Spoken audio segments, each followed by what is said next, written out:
Break नंतर पुन्हा एकदा स्वागत। सुरुवातीला महत्त्वाची बातमी पाहूयात।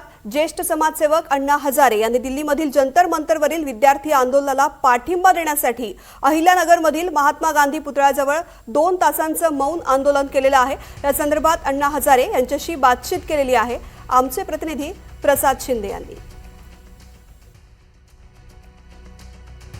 ज्येष्ठ समाजसेवक अण्णा हजारे जे आपल्या बरोबर बोलण्यासाठी आहेत, आपण त्यांच्याशी बातचीत करणार। काय सांगताल, दिल्लीमध्ये तरुणांचं आंदोलन चालू आहे नीटच्या पेपर संदर्भात। दिल्लीमध्ये आंदोलन चालू आहे तरुणांचं,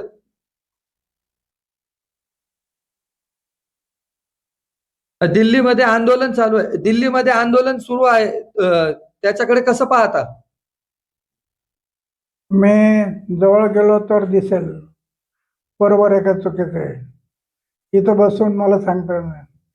परंतु त्या आंदोलन कर्त्यांवरती लाठीचार्ज झाला आहे, तर ते कसं पाहता त्याकडे? लाठीचार्ज हे बरोबर नाही।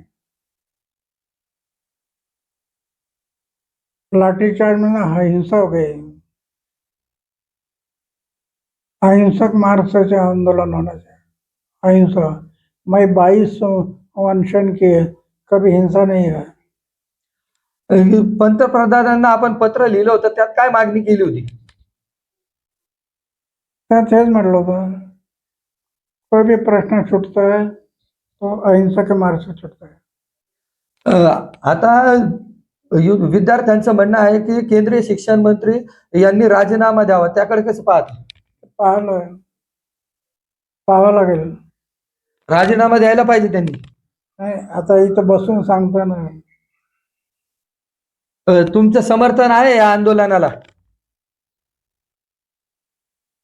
मी केलेले आंदोलन 22 वेळा अनशन केले,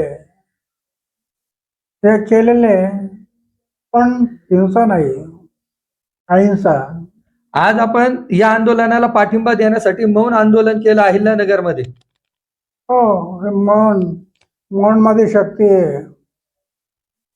मौन म्हणजे बोलणं बंद होतं, पण त्याची भाषा सरकारला कळते।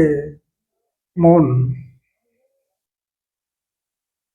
नक्कीच एकंदरीतच मौन आंदोलन केलेलं आहे आणि या मौन आंदोलनाची भाषा सरकारला कळते, असं ज्येष्ठ समाजसेवक अण्णा हजारे यांनी म्हटलंय। प्रसाद शिंदे, NDTV मराठी, राळेगण सिद्धी, अहिल्यानगर।